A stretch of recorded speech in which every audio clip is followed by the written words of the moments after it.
That link will be up tonight. Amen. One more time, give God a hand clap of praise. Amen. Good. All right, so we're going to jump into the word today. I'm really excited about this new series. Everybody say first things first. Say it a little bit louder. Say first things first.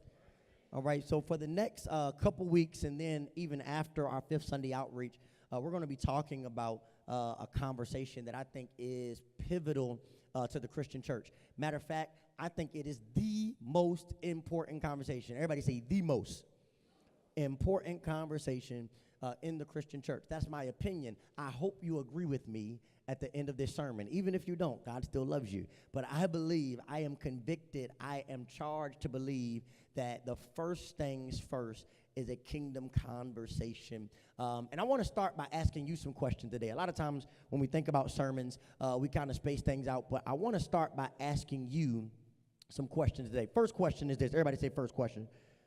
Oh, excuse me real quick. Y'all got to answer this. This got to do with the sermon. Hello? Yeah. You're outside?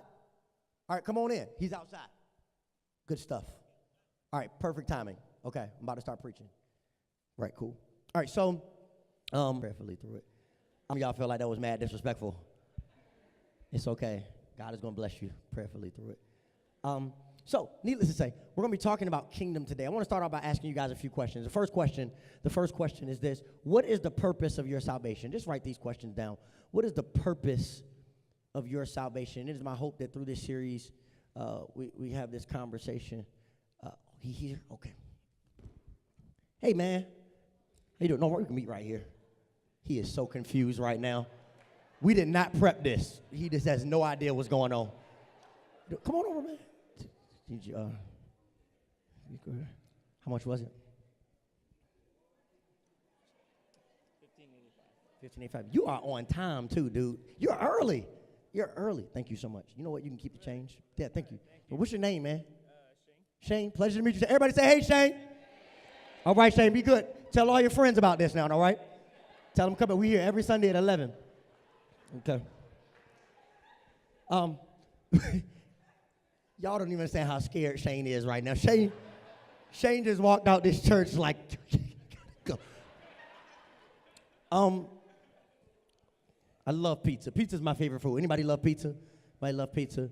All right, we're going to get to pizza in just a second. But just let me finish the questions. I know some of y'all are trying to figure out what's going on here. What is the purpose of your salvation? Question number two. What is question number two right here?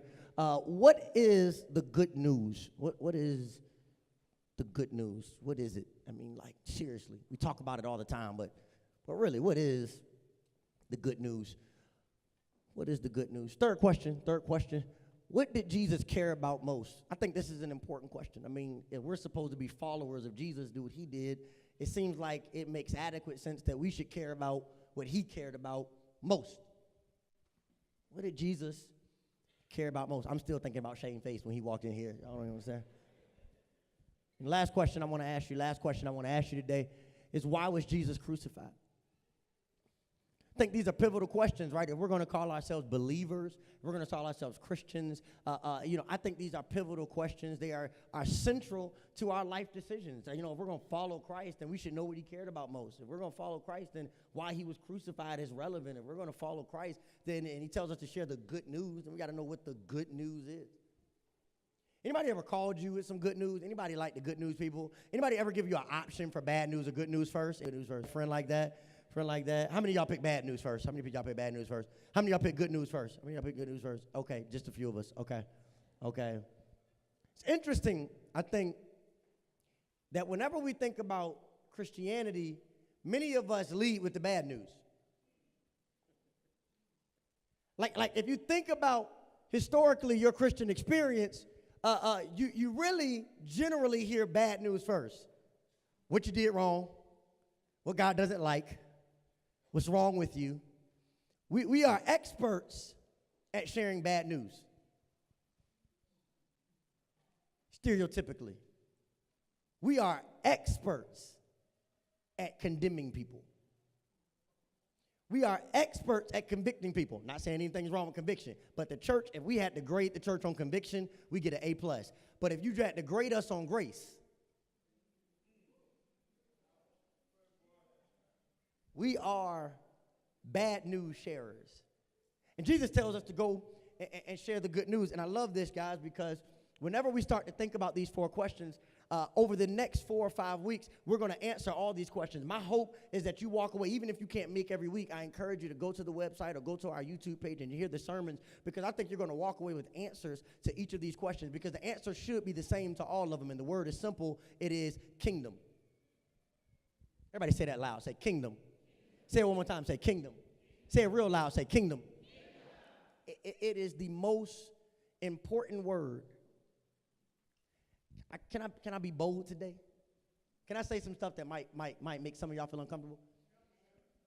Thank you so much to help you. The good news was not Calvary. Jesus didn't talk about Calvary as much as he talked about kingdom. Jesus didn't talk about miracles as much as he talked about kingdom. Jesus, show me the story where Jesus showed up and was like, I'm here today to heal people. You won't find it. Because deliverance and healing and miracles were a byproduct of being in his presence. What does that mean? That means we have accountability to go where he is and to follow his spirit and to be in the right place and to follow his heart. But when he's there, what is he talking about? Kingdom. And I think one of the challenges of the Christian church is we have built our theology and built our preaching and built our teaching and built our evangelism around Calvary and around miracles and around what God is going to do, but we haven't really talked about kingdom. Can we talk about kingdom for a second? You got to understand that when Jesus emerges on the scene as a little baby boy in the manger, his colony is being ran by the Roman Empire.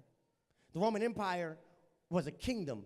And so when they conquered a place, which makes sense in biblical times, they would then change the kingdom. The kingdom now is under a new reign. And so when Jesus is born, Jesus is now under a different kingdom, the kingdom of the Roman Empire. Caesar was the Lord of the kingdom. Okay, so we talked about it just a little bit on Tuesday night for those who are at Bible study. This is why this is important. When Jesus is born, this is why Herod is trying to kill him, because he disrupts the kingdom.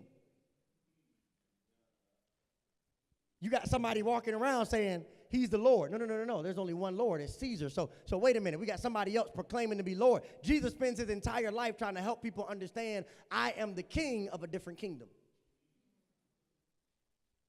The entire biblical narrative is about the clashing of kingdom. What is a kingdom? A kingdom is a system. So here's what would happen, KJ. The Roman Empire would take over. You heard this on Tuesday. And then they would take over. And now they would make you now adjust to their customs and their systems.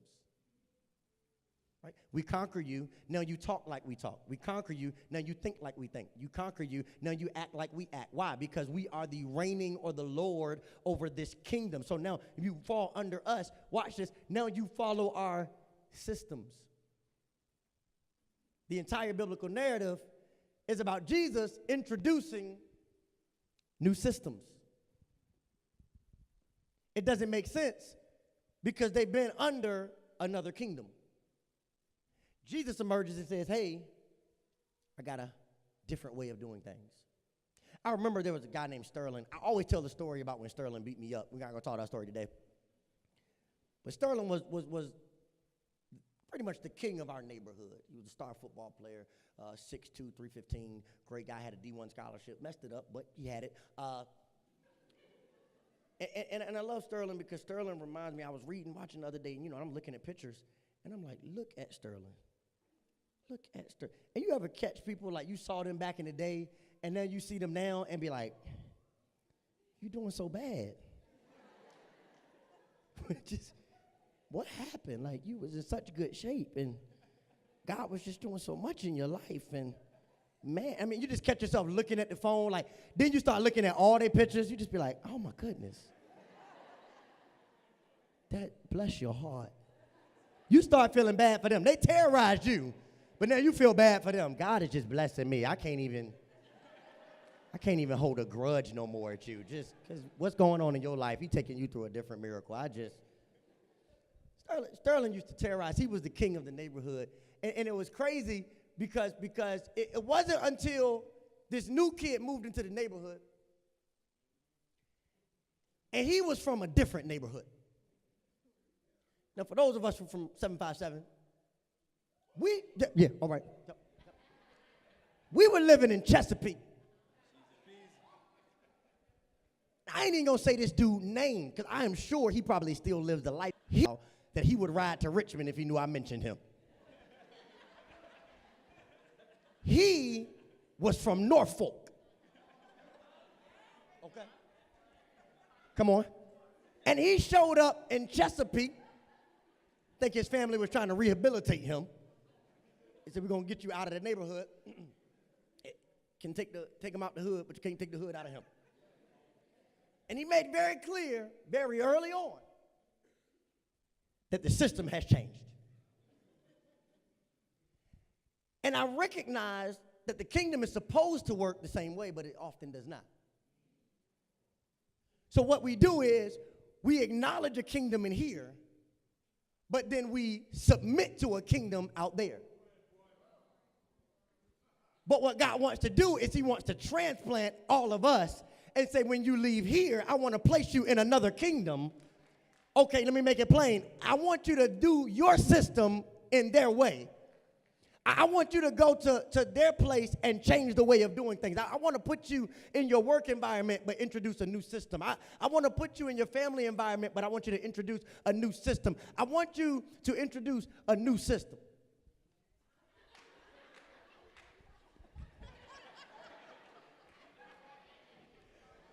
Won't he do it? Yes, he will. This is why in the old church they got ropes. No, I'm just playing.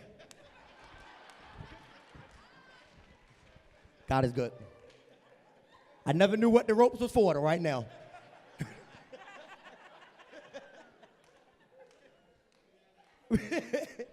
Systems.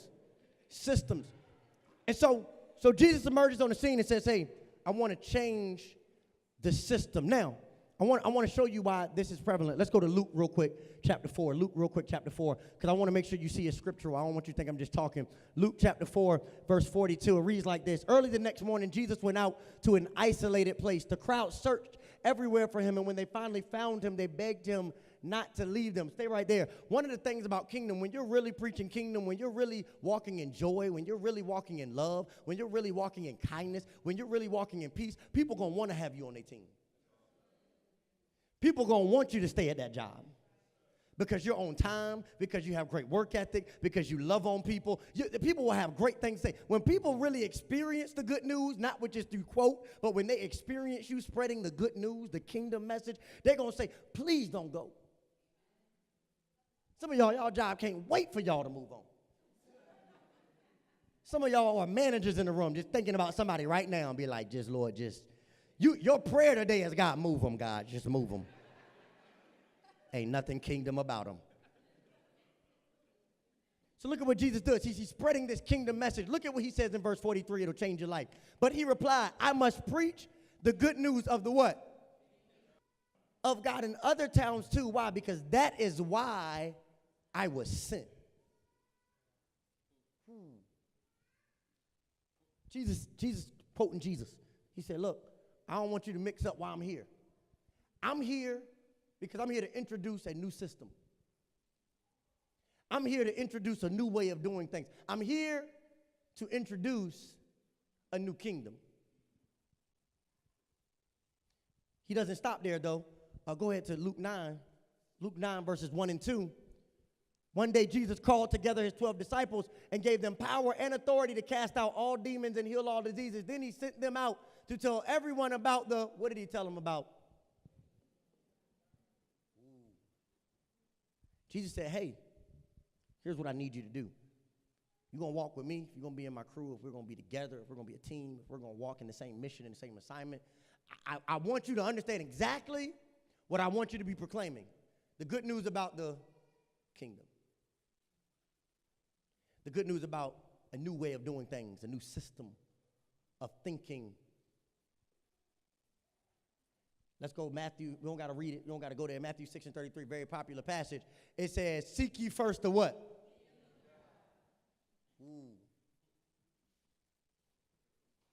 Seek first the kingdom of God and his righteousness. And then all those other things you need and all those other things you're praying about and all those other things you want and all those other things you're crying about, all those other things you're frustrated about, all those things will be added to you. I'll take care of those, but seek ye first the what? Because we can't manage God's blessings until we manage his principles. We got to understand the system in order to have productivity. A lot of us are trying to have productivity in God's kingdom, but we don't understand the system. Development. And so today, for the rest of my time with you, this is uncustomary in most sermon development. You know, Hugh, they tell you, you got to focus on just one text or one passage, form of passages. But I want to do something a little different today because I think it's not enough to just tell you about kingdom. I want to show you how Jesus put it into practice. Is that all right with y'all? Is that all right with y'all?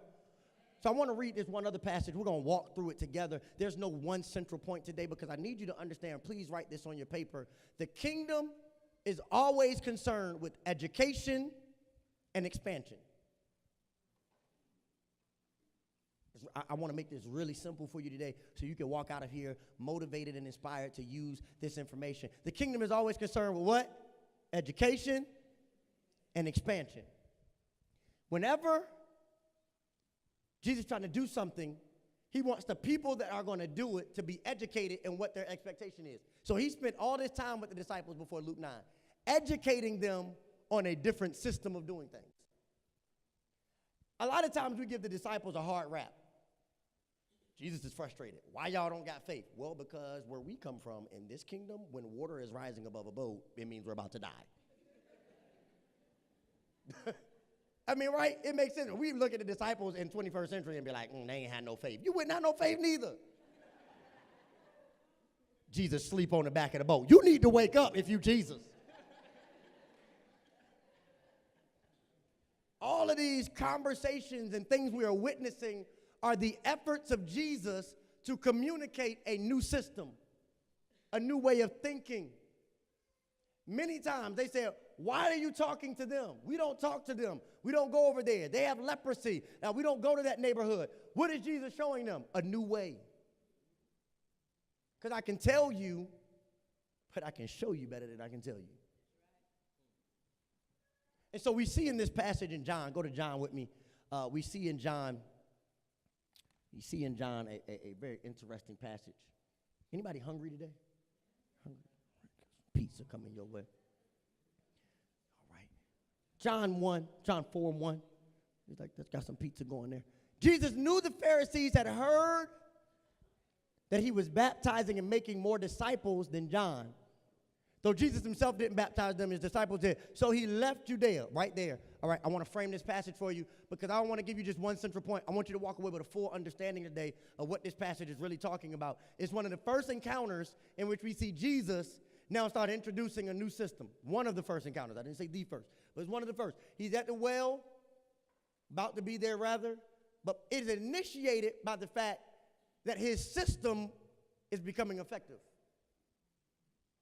People are starting to follow his system. That's what discipleship literally means, baptism rather. Baptism literally means when you submit yourself to the ways of someone else. So what he does is he's saying these people now are following a new system. So what people who were in control heard about it and said, hey, we got a problem. This system is getting in the way. So keep going. So what happens? He had to go through Samaria on the way. Eventually, he came to the Samaritan village of Sychar near the field of Jacob gave to his son Joseph. Keep going. So what happened was Jacob's well was there, and Jesus was tired from the long walk. He sat wearily about the well, wearily, I don't know what that word is. I'll say it wearily. Beside the well about noontime. Everybody say noontime.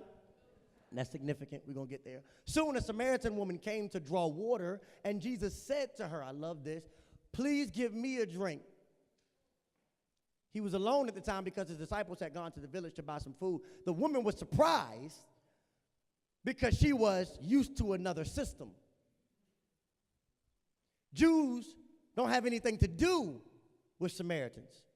She said to Jesus, you are a Jew, I'm a Samaritan woman. Why are you asking me for a drink? Jesus replied, if you only knew the gift that God has for you and who you are, I love it, who you are speaking to, you would ask me and I would give you living water. But sir, you don't have a rope or a bucket. You don't have anything. And this well is very, deep. Where would you get this water? And he continues by saying, do you think you're greater than our ancestor Jacob gave us this well? How can you be off better? How can your water be better than his sons and the animals that enjoy it? Jesus replied, here's the last one. Anyone who drinks from this water will soon become thirsty again. But those who drink the water I give will never be thirsty again. It becomes fresh, bubbling spring within them, giving them, I love the way this particular said, eternal life. Here's what I want to pause there. Did many of you know, anybody hungry? Let's just do it like this. Zach, can you walk with me for a second? Who raised a hand back there? We got somebody back here. All right. We'll just walk and talk for a moment. Y'all come to church. We got one right there. Y'all come to church hungry. I know, y'all just, be hoping that the Baptist influence in me don't make me up here for 2 hours. Y'all just be like, Lord, bring some pizza over here, 2 right here. 2 people who hungry right here. Justin, put your hand down. I know y'all. Don't put your hand down. Okay, we're going to get you a piece. How you doing, ma'am? Bless your heart. We got pizza here. Okay, what up, baby? Got some pizza here. We don't got but 4 more slices now, so, okay. We're going to go ahead. We're going to go here. Oh, don't drop it now, because it'd be a shame to drop it. It'd be a shame to drop it. We'll get one here, one here. Who said elders? Who said feed the elders first? Somebody take the elder a piece of pizza. I'm not going to get in trouble in here today. Please take him a piece of pizza. Anytime you bold enough to call out the age of the pastor, that's just rude. Right? Go ahead. Did you know? Did you know that oftentimes, Ship, you might be able to attest to this, you in the physical therapy field. Did you know that often we misinterpret thirstiness for hunger? How many of y'all knew that? That many times what feels like hunger is really thirst. They've even done research to suggest that if you drink water right before you eat, you are less likely to overeat. I'm helping some of y'all out more than spiritually, but physically and everything. Some of y'all is like, yes, I've been trying to figure out how to get ready for the summer. All summer 16. All right, so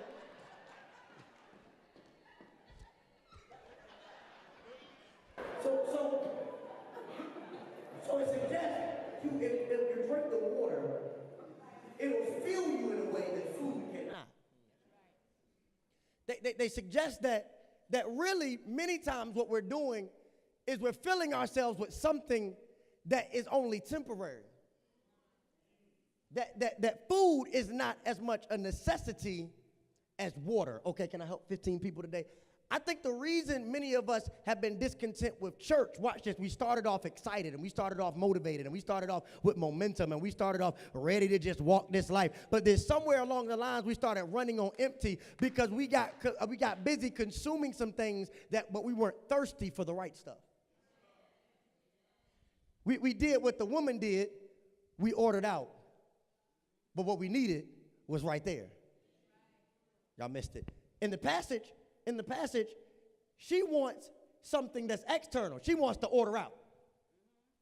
She said, hey, give me something from the well. He said, I can give you something from the well, but that's temporary. But if I give you what I have, it's lifelong. Many of us are just like the pizza man. We have that same relationship where whenever life gets tough, we start trying to feed hungers. So instead of reaching down for the God that's sitting right next to us, we start calling on relationships to come back into our life. And we start calling on old friends to come and make us feel better. And we start looking for new jobs because we think that's going to satisfy us. And we start seeking out all this stuff. And then when it arrives, it feels good for a moment. Everybody eating the pizza right now, it tastes good. But you're still going to be hungry by the time we leave.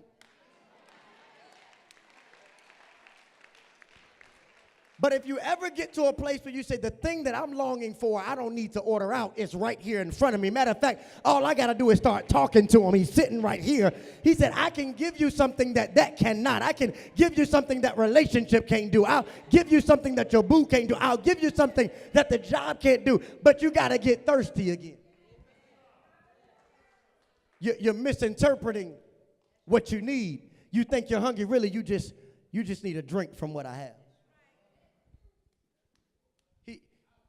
But we keep ordering out. We keep seeking other things to come into our life. Can only satisfy you for a moment. Jesus tells her, he tells her, he said, hey, I got something that's going to fill you. I think that's even the tragedy of church, is that many times we get full off of religious doctrine, but it doesn't last because it's not kingdom doctrine. Okay, can I be bold today?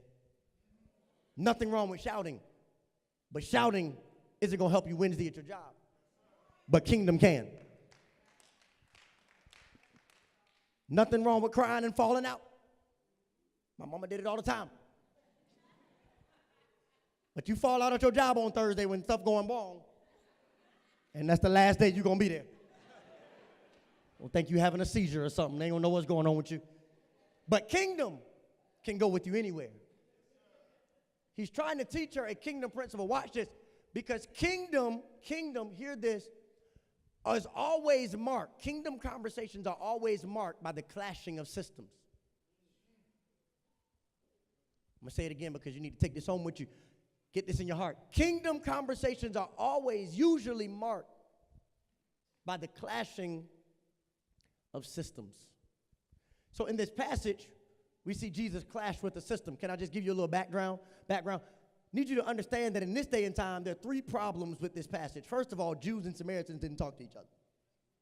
They were from a different culture. It's funny because I think sometimes people see me and Zach out, they say, what is that white guy doing with that black guy? It's 2016. We can't eat lunch together. Because it's a system. You got money, yo. You know, you past that point now. You don't need to be sitting down with them. You know, they still live where you grew up at, but you need to move on. It's a system, economic systems. Jews and Samaritans did not like each other. There was a system. So Jesus initiates a conversation with somebody that he never should have been talking to. Here's the second problem, though. Men were not supposed to talk to women without the presence of their husband. It was a system. So Jesus says, I'm not going to just break one rule. I'm going to break two rules. I'm going to talk to you anyway.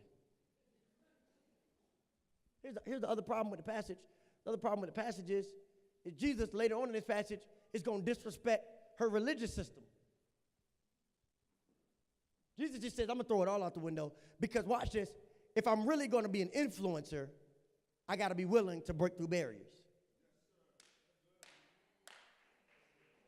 Some of you, the reason why you can't be influential is because you're too afraid of the barriers. You're afraid of what people are going to say.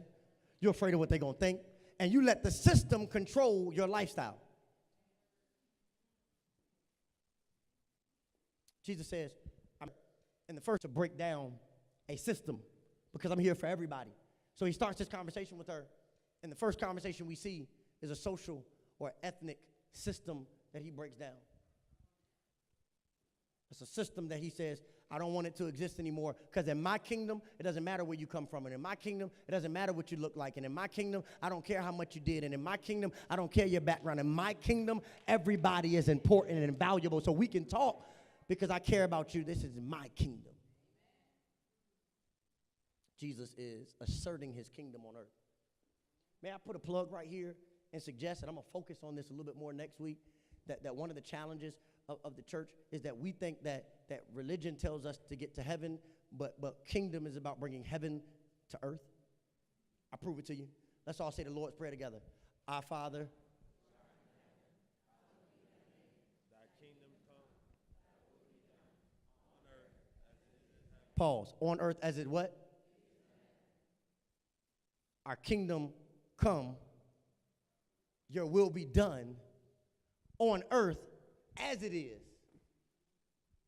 in heaven. Some of us just ready to get to heaven. I'm not.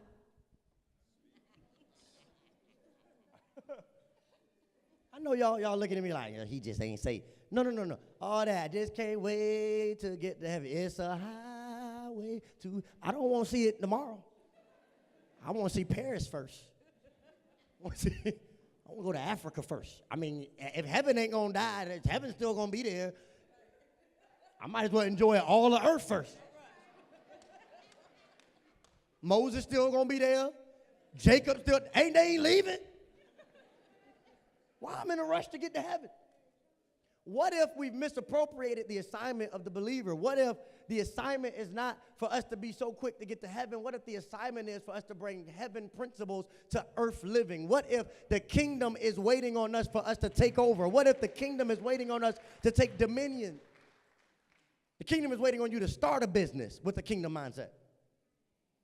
The kingdom is waiting on you to be a kingdom entrepreneur. The kingdom is waiting on you to be a kingdom giver. The kingdom is waiting on you. The world is waiting on us to start clashing kingdoms,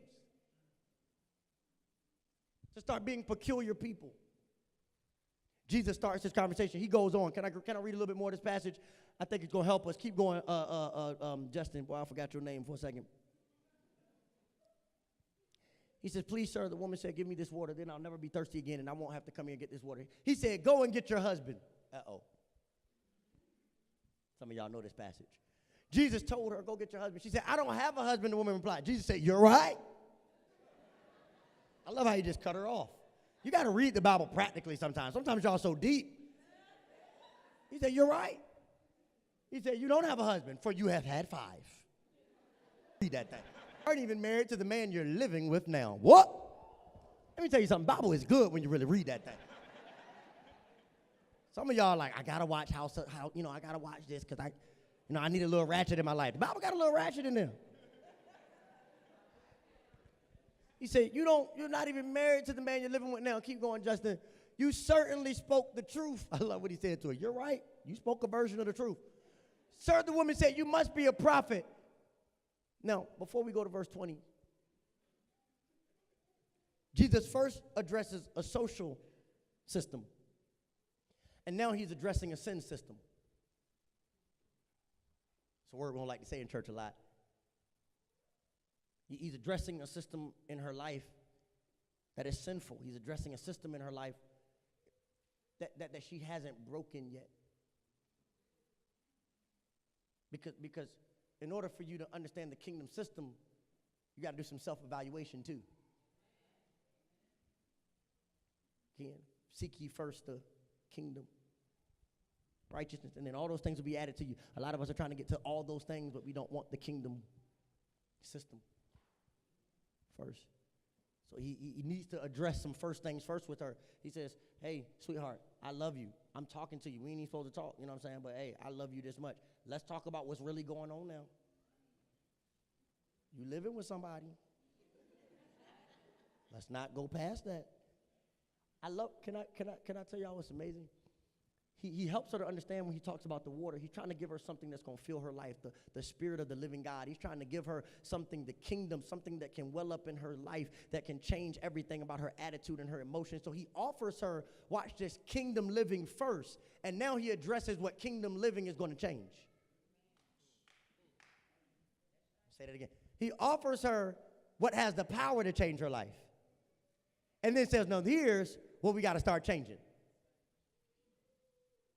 Because consumption is not always completion. She's consumed a lot of relationships, but they still didn't complete her.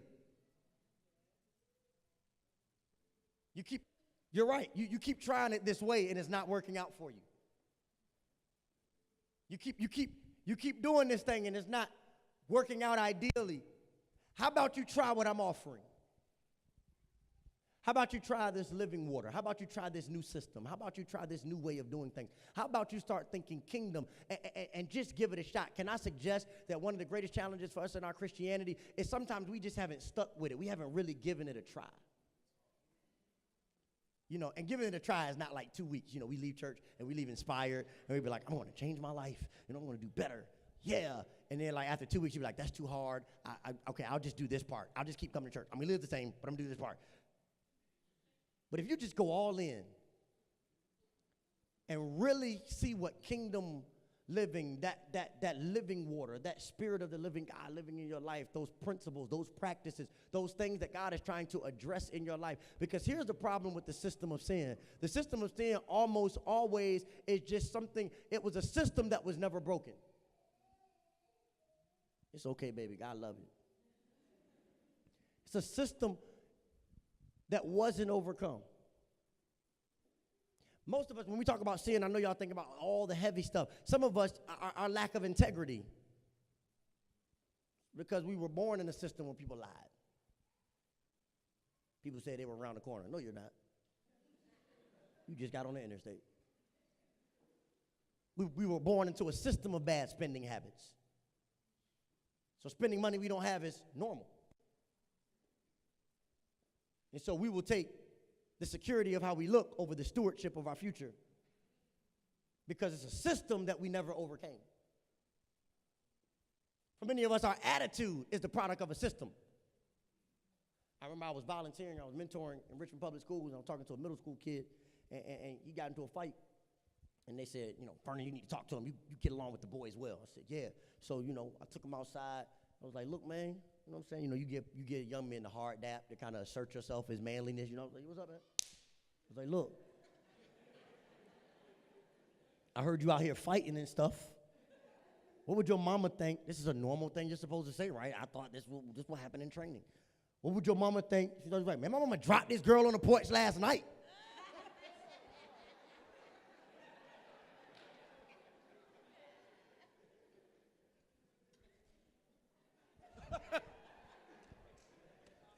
That was all I had for him. They did not train us for that comeback. I didn't know what to say. Yeah, that's your system. Ain't nothing I'm about to say in 2 minutes gonna change what you learned for 12 years. Ain't nothing. Because it was a system. So Jesus emerges and says, I'm here to transform systems. The Roman king says, we can't talk. I'm changing the system. The Roman kingdom says, we're not going to dress, your life, you live it. No, the kingdom system says, you my friend, I'm going to be honest with you. You my friend, I'm going to tell you you can do better, boo-boo. You my friend, so I'm going to say, hey, man, we can do this as me. If you're my friend, I want to help us be living to the system. We are addressing the system. You can't get stuck in the system. We have to overcome systems of sin. He addresses this woman's sin and said, hey, I want to offer you something greater than what you've been trying to get you to complete you. You've been consuming, but it hasn't filled your thirst. It's something you ordered out, but it didn't fill you up. You got something better. Here's the last part of the passage, though, and we're done. Verse 20. So tell me, why is it? Now, can y'all see this with me? This woman gets addressed about her sin. The person you're living with right now, not even your husband. So tell me, why is it that you Jews insist that Jerusalem is the only place of worship? Now, before we go on, I love the fact that this woman completely avoids the conversation. Anybody see that with me? Because for many of us, our response to our struggle is religion.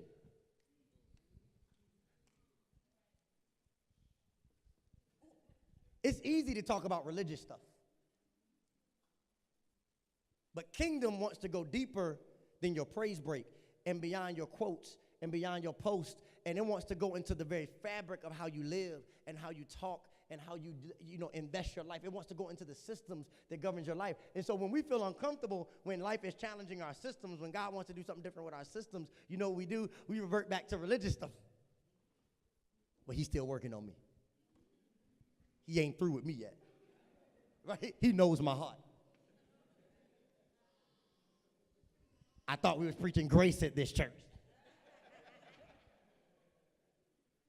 Because sometimes you need to feel uncomfortable to grow.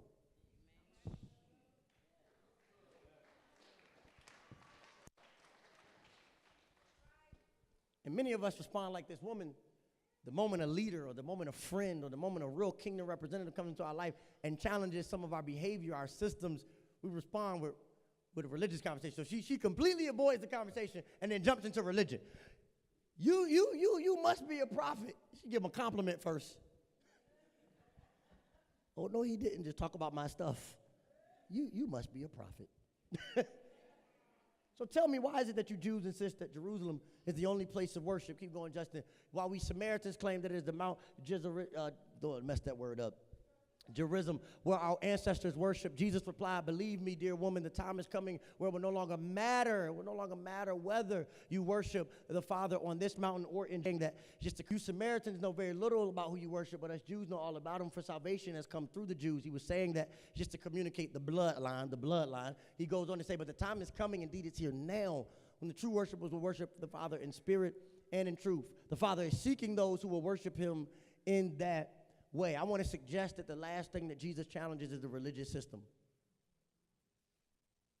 Challenges a religious system. A system that is bent on division. Well, we have church over here. Well, we have church on this mountain. And our mountain is better than y'all mountain. Our denomination is better than y'all denomination. We dress holy. Y'all don't. We shout longer. Y'all don't shout at all. We shouted that one Sunday when Brittany started it. God bless her. Brittany took off. Y'all remember that Sunday when we shouted? Brittany ran up.